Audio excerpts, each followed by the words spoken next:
میں رب ذل جلال کا ارشاد ہے وَأَنْتُمُ الْأَعْلَوْنَ إِن كُنْتُم مُؤْمِنِينَ، تم ہی سربلند رہو گے اگر تم مومن ہو۔ یہ ارشاد باری ہماری پوری تاریخ کا اختصار ہے اور اسی میں ہماری ترقی کا راز مضمر ہے۔ تاریخ کے سینکڑوں واقعات یہ بتانے کے لیے کافی ہیں کہ جب بھی ہمارا رشتہ تو اللہ سے اور اس کے دین سے مضبوط رہا، سربلندی و کامیابی نے ہمارے قدم چومے، اور جب کبھی اس رشتے میں کسی قسم کی کمزوری آئی، ہمیں عزت و رفعت کے آسمان سے ذلت و پستی کے غار میں جا گرے۔ تاریخ ہمارے سامنے جنگ بدر کے مثال پیش کرتی ہے۔ جنگ بدر میں جو کامیابی ہوئی وہ صرف اسی رشتے کی مضبوطی کی بنیاد پر ہوئی، ورنہ اگر کامیابی ہوتی تو کفار مکہ کو ہوتی، کیونکہ کفار مکہ تقریباً 1000 تھے اور بڑے جوش و خروش کے ساتھ تھے۔ ان کے پاس 700 اونٹ اور 200 گھوڑے، نیز سب کے پاس تلواریں اور دیگر جنگی ہتھیار موجود تھے۔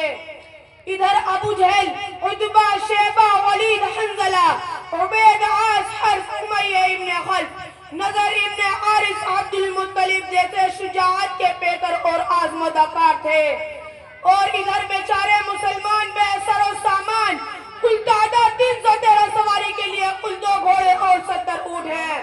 ایک پر 3 4 آدمی سوار ہیں اور بعض پیدل ہی سفر کر رہے ہیں، اور کسی کے پاس نیزہ اور کمان ہے تو تلوار نہیں، اور کسی کے پاس تلوار ہے تو نیزہ اور کمان نہیں۔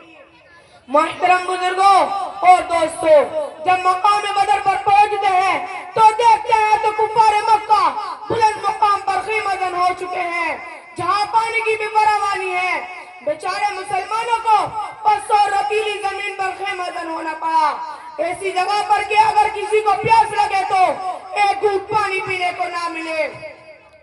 الغرض جنگ کے اندر جتنے اسباب اور جتنی چیزوں کی ضرورت پڑتی ہے وہ سب کفار مکہ کو حاصل تھی، مگر جب لڑائی شروع ہوتی ہے تو کفار مکہ گاجر مولی کی طرح کاٹے جاتے ہیں۔ کفار مکہ کا سب سے بڑا سردار ابو جہل 2 بچوں معاذ اور معوذ کے ذریعے مارا جاتا ہے، اور عبداللہ بن مسعود اس کے سر کو جسم سے جدا کرتے ہیں۔ مسلمانوں، آپ جانتے ہیں کہ عبداللہ بن مسعود کون ہے؟ یہ وہی ہے جنہیں مکہ کے صحن میں کسی ابو جہل نے مارتے مارتے بے ہوش کر دیا تھا۔ آج میدان جنگ کے اندر وہی عبداللہ بن مسعود ابو جہل کا سر قلم کرتے ہیں۔ امیہ ابن خلف ابو جہل کے بعد کفار مکہ کا سب سے بڑا سردار سمجھایا جاتا تھا، لیکن اپنے ساتھیوں کو اس طرح تیغ ہوتے دیکھ کر وہ گھبرایا اور میدان جنگ چھوڑ کر کفار مکہ کی طرف بھاگ پڑا۔ حضرت بلال حبشی اس کے پیچھے بھاگے اور قریب پہنچ گئے۔ میں انہی چند باتوں میں اپنی تقریر ختم کرتا ہوں۔